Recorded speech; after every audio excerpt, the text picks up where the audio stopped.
What do you make of the Chiefs winning the AFC Championship game and advancing to Super Bowl 57? I mean, let's just be honest about it. Pat Mahomes has been a starter for 5 years. Pat Mahomes has made the AFC Championship all 5 of those years. He's made the Super Bowl 3 out of those 5 years. He's won one and lost one.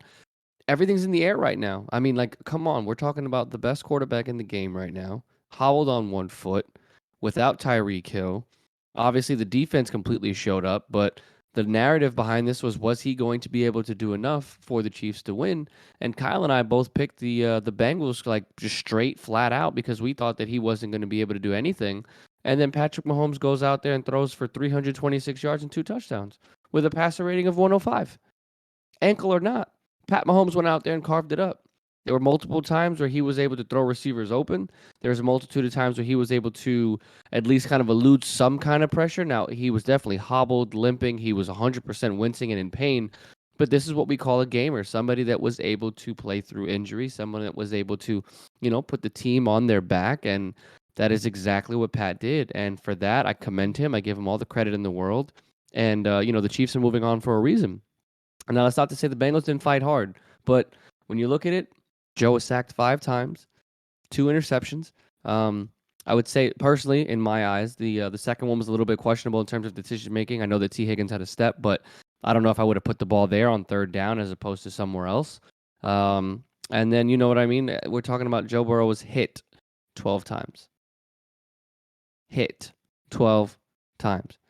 That offensive line was a problem last year and was a reoccurring problem this year. Were they healthy? No. But when you come off of a dominant performance against the Bills in terms of being able to protect Joe, they only had 1 sack.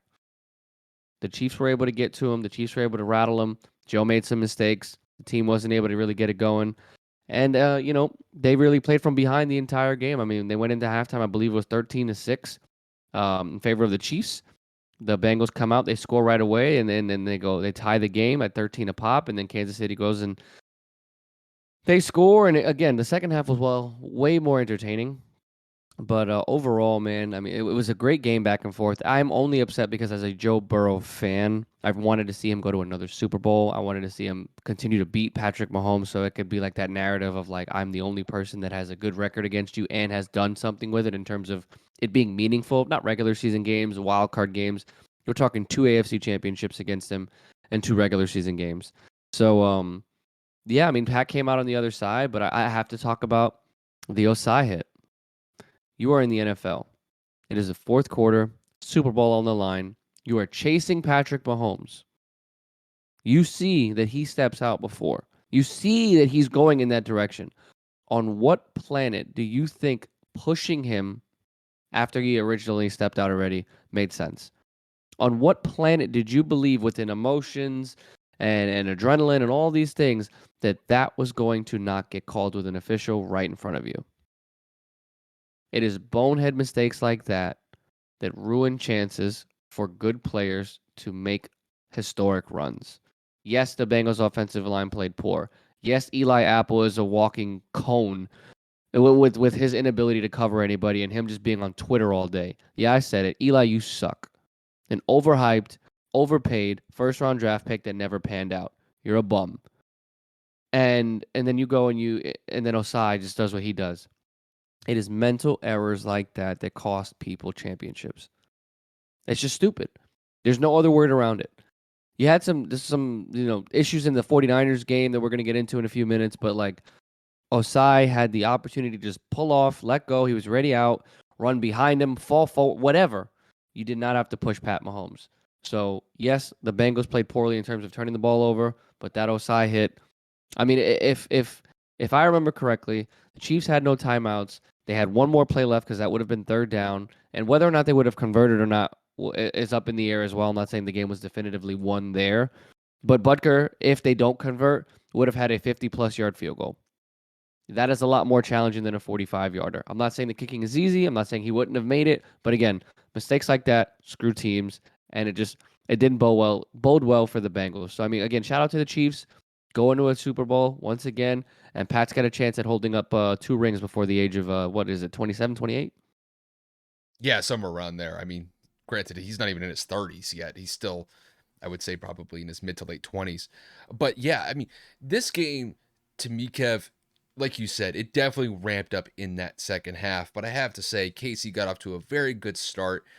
I mean, to basically go ahead 13-6, that was a good start. But I will say, even though that the Chiefs were up, I thought that the Bengals were still in it because it seemed as if the Chiefs dominated that first half, especially that first quarter. That first quarter was all Chiefs, but the score didn't really reflect that. And with the Bengals only being down 7 points going into halftime, look, I imagine Casey was probably feeling decent about the fact that they were up, but I know that Cincy was like, oh, we're still in this. Like, they've dominated the first half, but we're still in it.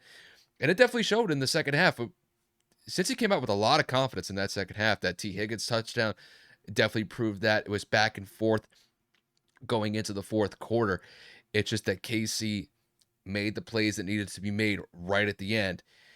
And then Joseph Asai with that unfortunate, unnecessary roughness penalty that put Bucker into field goal range, and that was a difference maker. And the way that I look at it is KC didn't make mistakes in this game compared to what Cincy did. Cincy made the mistakes that they just couldn't afford to make, and Casey did just enough to capitalize off of those, and that's why they're going to Super Bowl 57. But this game had a little bit of everything as far as I'm concerned. Obviously, going into this game, Mahomes was injured, and you could definitely tell that he was hindered by that ankle injury. But I got to give him credit. Man, he stepped up to the plate, and he played as well as you could have underneath those circumstances because Kevin, we were talking about this game last week. We both had confidence that Mahomes wouldn't be as effective in this game than what we saw. He was extremely effective, and the fact that he didn't turn the ball over in this game was critical as far as I'm concerned because I thought that there'd be a chance that since he could force some turnovers with Pat mostly being in the pocket. But Pat proved me wrong in this game. Pat was taking chances.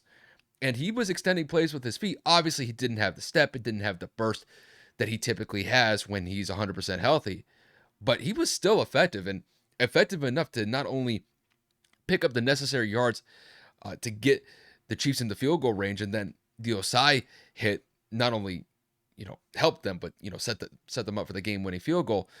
But if Mahomes doesn't make that play, I don't know if Casey even gets into some sort of situation where they could potentially be in field goal range. So the fact that Pat was putting it on the line and making plays in that situation, I got to give him credit.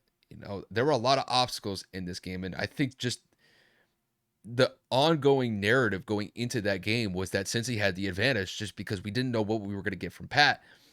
But Pat played phenomenal. Not only that, I thought the Chiefs defense, they stepped up huge in this game. 2 turnovers against Joe Burrow. Joe's pretty good at not turning the ball over. And not only were they able to force 1 interception, but they were able to get 2 off of him.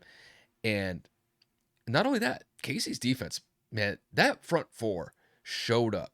Chris Jones, man, he made some spectacular plays in this game. Pretty much got one of the biggest defensive plays that we've seen from the Chiefs this year with that 3rd down sack late in the 4th quarter to get the ball back to the Chiefs with under a minute to go. I mean, that was a critical play by Chris Jones, and the fact that he was able to get not only his first postseason sack in his career, but then get his second one, and that probably be the most critical play defensively in the entire game. Good on Chris Jones. He stepped up when they needed him, and he delivered. It just, to me, when it came to Cincy just made critical mistakes, and they just weren't disciplined. They had costly defensive penalties, offensive line penalties, not being able to protect Joe, the interceptions. It's just all these mistakes just coalesced in what I would think for Cincy, when they look back at this game, they're going to look back at those mistakes and it cost them. I think it's going to be the thought process when they look back at this game. It's like, this is a game that they more than likely had in their control had they not had those mistakes. And granted, they had their shots to win the game despite those mistakes. It's just giving up that 3rd down sack, the unnecessary roughness penalty by Joseph Asai, that pretty much sealed their fate. And that's why they're going home. And the Chiefs are advancing to Super Bowl 57. But overall, a fantastic game. I know we'll talk a little bit more about the Bengals in depth in a couple of minutes, but man, just a gutsy performance from Patrick. The Bengals just couldn't avoid the mistakes that they made. And once again, the Chiefs are back in the Super Bowl. And honestly, there was some doubt going into this game that they could do that, but they proved the doubters wrong, me included. And we'll see where it goes from here with KC advancing to the Super Bowl.